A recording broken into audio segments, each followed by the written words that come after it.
So I think I'll try not to generalise for all execs, but I'll give you a personal view of what I think it's been like over the last 12 months. I mean, I do think it's been an absolutely unique year. Certainly in my career, it's been a unique year for everybody and for execs. We have seen significant employment changes when we think about the number of people who've been, made unemployed, who've been furloughed, who've been, the change to home working, the change to key working. We've definitely seen so many employment changes. And I think we've also seen loads of employment challenges.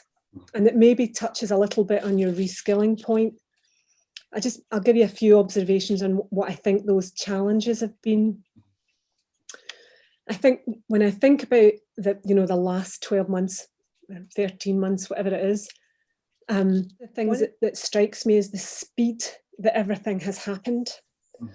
I've got a financial services background, but I'm sure the things I'm going to say aren't unique to my industry, but the speed of response from employers has been incredible. If we had done what we did at the time that COVID hit, if we'd done that in peacetime, if we'd been talking about making those changes, about moving colleagues to work from home, about changing the way we interact with customers, if we'd have done that in peacetime, in our industry, we'd still be writing the terms of reference. Never mind having implemented it and it existing for 12 months. So I think the speed of change has been remarkable. That has brought some risk with it though, and that's not something that executives, I think, have found comfortable. How you make those changes, but still keep colleagues safe and keep customers safe as you do that, while we're thinking about things like cybercrime, because that speed gives opportunity to some people. So I think one observation has been about speed. I think the other observation I would have is that the model's really turned on its head, isn't it? Because the world I came from had 95% of people in an office and a 5% of people working from home. And, my observation would be that from an employment point of view, that 5%, we were quite reluctant about those. And it's absolutely flipped. And we've now got 95% of people working from home, and we've got 5% of people that we're reluctantly having as key workers and are in offices. So that model change has brought about, I think, some behavioural changes needed to manage that properly. So again, I'm thinking a little bit about your reskilling point, because there's been skills that have had to come to the fore that might not have been at the fore pre-COVID. And I'm thinking about things like the challenges of how you supervise a workforce that is remote, challenges for people about training and learning, because I know when I learned by somebody sitting beside me, and I would work away for a while, and then if I had a question, I would turn to somebody. And in this remote world, that's harder to do. And I think it gives you different challenges in how you keep your workforce skilled. There's clearly been technology challenges. It's just amazing, how the technology has supported workers. But another thing I think that's been a bit of a challenge is living accommodation.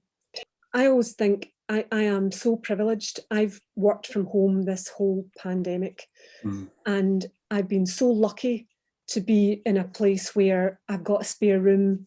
I can come, I can shut the door, I'm not disturbing the rest of the family, and I can broadly get on with my work.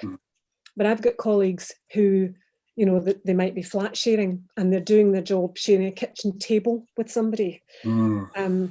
Or I have another colleague who sent me a picture, and she's got her laptop up on her ironing board, sitting on her bed. Now, brilliant, fair play to her, what a wonderful commitment.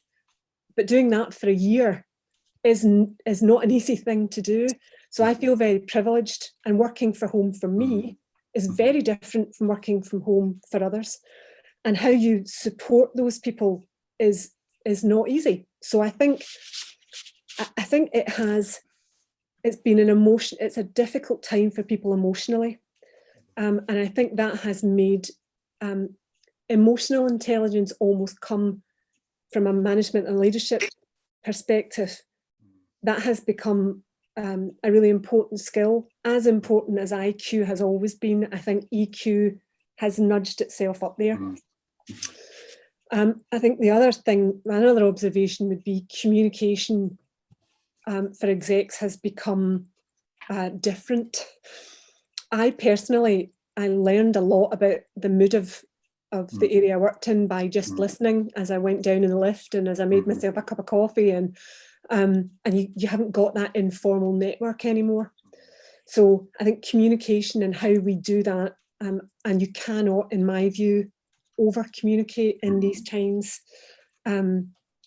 So people who relied on informal communication, I think we've now had to absolutely put formal communication far more front and centre.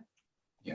That's a bit looking back. If I think about going forward, I really I listened to your last month's session with the millennials, which I thought was really interesting. But when I reflected on some of the language they used, and they talked, I got the sense from your group that they were itching to get back to work. They wanted back to the office, and I'm sure there are great groups that want to do that want to go back to what they had before.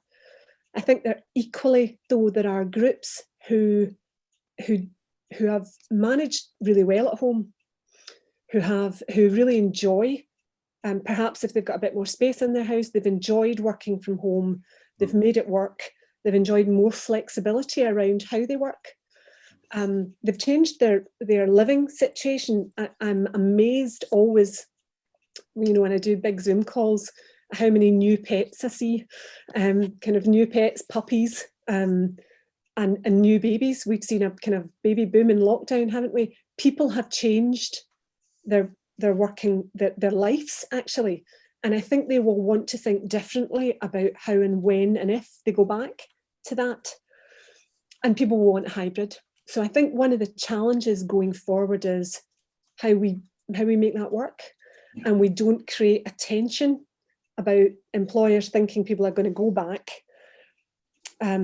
or people downsizing offices and not assuming that people want to go back. So I think one of the future challenges is going to be about how we accommodate, harmoniously accommodate people and employment, if that makes sense.